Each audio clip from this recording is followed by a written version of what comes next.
there is so much more. There is something so much better that you have the capacity to be, if you will just allow me to give you the heart that you were always intended to have. Yeah, absolutely. Yeah. But, but that's something that so many Christians will miss because they're not willing to engage with a thing on its own terms. They said demigod. Oh my gosh. And that's exactly, I was about to say, no, he's a demigod. We can't. Oh no. All I can say is, hey, you're welcome. Yeah. You could get caught up in that. And yeah, you're right. Cause it's, and that's actually, one of a lot of films have come out lately. When Frozen came out, it's like we saw it once. It's kind of like, I don't know if we watched it a second time, and we were kind of like, okay. But Moana really, it did impact us. I think we've seen it a few times now, and because it's got a story that has something worth celebrating behind it. Yeah, definitely. Well, so this has gone in a lot of different directions than I necessarily thought intended it to, but I kind of, again, like it's not exactly where I intended it to go, but it's definitely, I sort of also understood that if we're going to have a conversation, it's probably going to range pretty far and it might not exactly hit all the points that I was looking for, but that's just fine. We can do more, John, if you want to talk about something else another time. But yeah, you and I have known each other long enough on a lot of different levels. So it's Well, one thing surprising. that I want to hit before we leave, or there's two things that we're gonna mention still in this episode. The next is our guaranteed good news segment, and this might be stretching the definition of guaranteed, because it might not be good news for everybody, but I think it is excellent news. And it's not actually, it might also stretch the definition of news, because what I want to talk about today in this segment is the Phil Vischer podcast. And it's actually been going on for probably almost, I think it's almost 4 years at this point. Is it really? Yeah, he's been doing it for a long time. And for those of you who are unfamiliar, Phil Vischer is the mastermind behind Veggie Tales and also a series of videos called What's in the Bible. And, of course, people our age, Rich grew up on Veggie Tales. And it was one of the very first, major computer animated things that was out there at all. And one of the few well-made Christian children's programs. Yeah, absolutely. I mean, there's been so much poorly made garbage, really. Yes. Circulated through Sunday schools, and to have something that is funny and clever and interesting, and yet holds true to biblical themes and directing children toward God in a way that is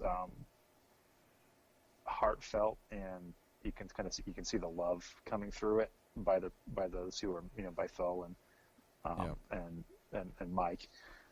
Yeah, there's nothing quite. When they say there's never ever been a show like Veggie Tales. Yeah, that's true. That was absolutely true. So Phil Vischer is. If you could think about the mind that could produce Veggie Tales, you pretty much have already, I think, a little bit of a taste for what you're getting into if you start listening to the Phil Vischer podcast. But he's super funny. He's very, very thoughtful, and has gone up against some topics there that are very timely and very difficult, and is always just a real blast to listen to. And here's a little bit of a clip from the show that I was listening to a little bit earlier today. When I was living in the city, I think it was just before I got married, I had a good friend who was a strong believer, Catholic, grew up Catholic, raised Catholic, still staunchly Catholic at that point. And at one point we were talking about theology or behavior among conservative Christians, and he just turned to me and said, "Why are you guys so hung up about sex?" Mm-hmm. And I my first response was, "Well, what do you mean? I mean, it's like the most important thing." What do you mean? Because this was right in the middle of, True Love Waits and the Love Dare and, not the Love Dare, that's different. But this big movement that we have to get our kids to not have sex above all else. Right. It was the only thing we were talking about. And Josh McDowell was touring to try to get kids to stop having sex. When I think about Josh McDowell, it makes me not want to have sex. Okay, that's just fantastic. Just lost that part of our audience. I'm just saying. I think Josh McDowell is kind of cute wing of our audience just walked out the door.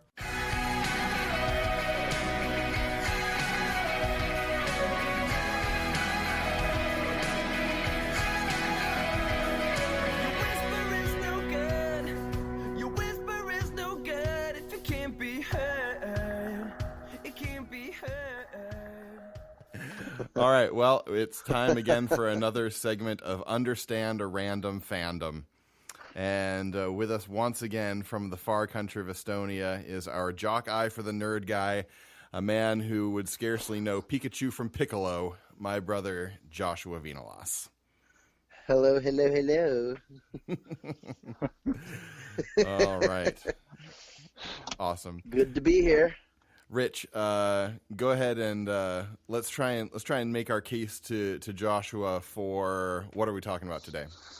We are talking about Dragon Ball Z, which is a particular subset of the series of the overall Dragon Ball. The cool kids story. just call it Dragon Ball. Well, I think probably the uncool or the geek kids actually probably do distinguish between the series, don't they? So, yeah, for starters, Dragon Ball started as you've got this funny little monkey boy, Goku, little guy with a monkey tail that's running around going on adventures with various characters and creatures in a kind of a parallel Earth. Some things seem very familiar. Some things are very outlandish. They have dinosaurs. They have, whatever else going on. They have anthropomorphic pigs and all kinds of shapeshifters, and you never know what you're going to get, right?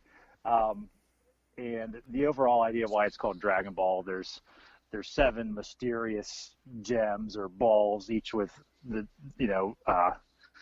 different number of stars, 1, 2, 3, 4, 5, 6, 7, that you've got to collect, and you can summon a dragon that you can make wishes, the internal dragon, and you can do these certain things, and you can even raise people from the dead and all this stuff. So it's just this fun fantasy idea. But what was special about Dragon Ball Z, which was the series with now that Goku is a young adult, he's got a wife and a young son named Gohan, and it takes it to a next level. And what's funny about it is all of a sudden he's not a funny little monkey boy anymore. He finds out that he's actually an alien, and they put it in that kind of context. And his arch rival Piccolo, who was a spawn of a demon, turns out, hell no, he's just an alien too.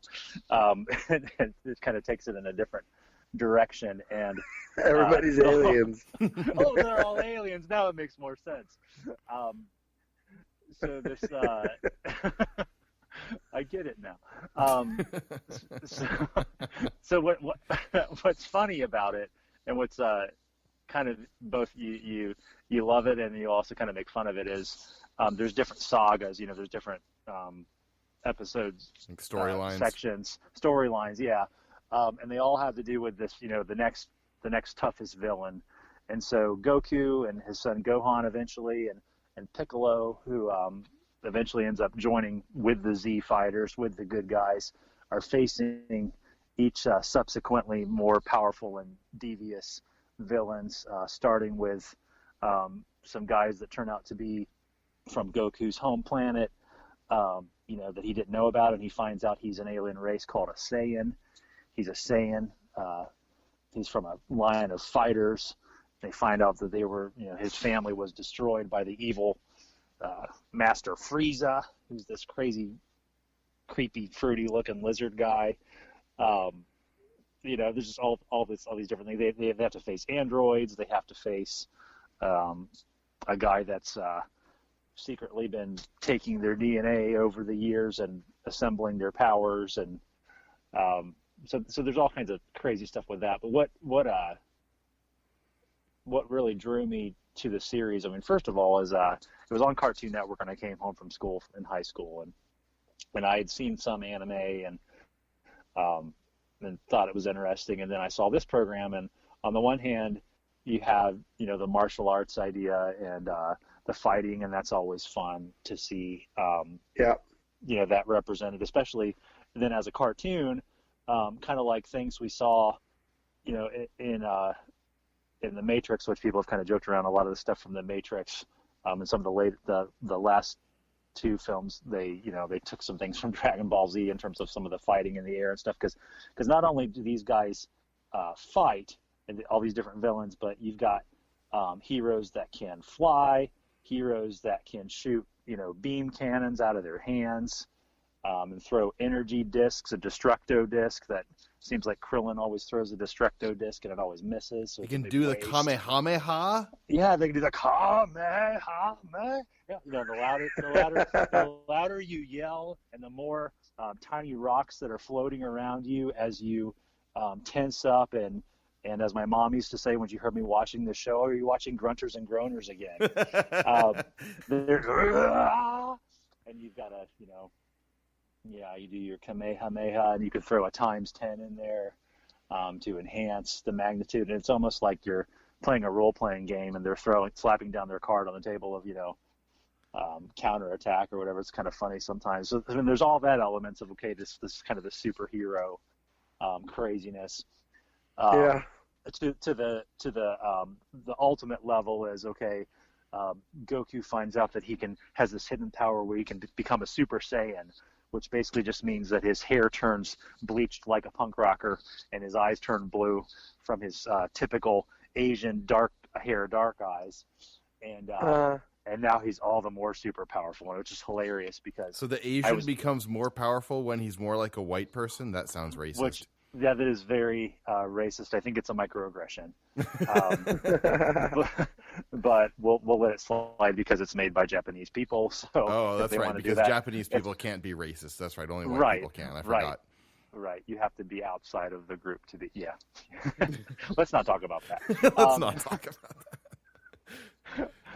But you want to keep your fans, but a whole other side of it, right, is so Goku is this, as a character, is a fun-loving, almost naive hero who he just wants to save the world, right? You can't blame him. Like that's I'm a simple man with simple tastes. All I want to do is save the entire universe. That's all. Yeah. Is that too much to ask, really? And he, on the one hand, you kind of see him as kind of irresponsible toward his family because he's got this, he's got this wife and this little one that are kind of like, okay, what's going on with them while Goku's out saving the world. But as Gohan grows up, he eventually also trains to be a fighter. Ironically, being trained by Piccolo, by Goku's arch nemesis, who ends up being one of their good friends and close companions as the fighting team. Piccolo ends up training Gohan, and then Gohan eventually ends up surpassing his father in many ways, in power and stuff. And the idea of a father and son story where there's the struggle and the training and the lesson of a good father to his son to be a hero is a really fun idea from the standpoint of of values. Hey, by the way, happy Father's Day to all the fathers listening from Estonia, because it is Estonian Father's Day today. Oh, that's awesome. Ta-da. So it's very, very, it's a hot topic right now. Well, happy Estonian Father's Day. That's fantastic. Joshua's not an Estonian father yet. I'm not but we'll an Estonian get there. father yet. He is engaged. But so he's on that path. All the Estonian That's fathers step one. listening, all the Estonian fathers listening to this podcast, happy Father's Day. Right, to all of those many, many Estonian fathers that are listening. Yeah. Happy Father's Day. Sorry, carry on. So, I don't know. Are you interested? Okay, so Joshi, what are your thoughts? Well, like every every every episode we've analyzed something, some comics or movie or something, and each time